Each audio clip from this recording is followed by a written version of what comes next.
So ఇప్పుడే మనం చూసుకున్నట్టయితే మరొక బ్రేకింగ్ న్యూస్ అనమాట. గుంటూరు జిల్లాలో దారుణం జరిగింది.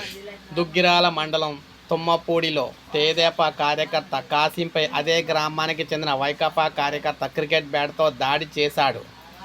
అయితే తీవ్రంగా గాయపడిన కాసింను కుటుంబ సభ్యులు మంగళగిరిలోని ఎన్ఆర్ఐ ఆసుపత్రికి తరలించారు.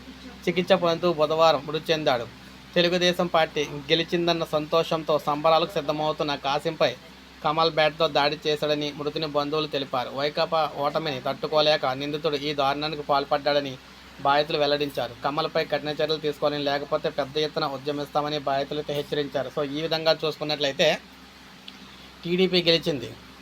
సో గెలిచి ఒక్కరోజు కూడా గడవక ముందే వైకాపా కార్యకర్త టీడీపీ కార్యకర్తను బ్యాట్తో కొట్టి చంపేయడం అయితే జరిగింది.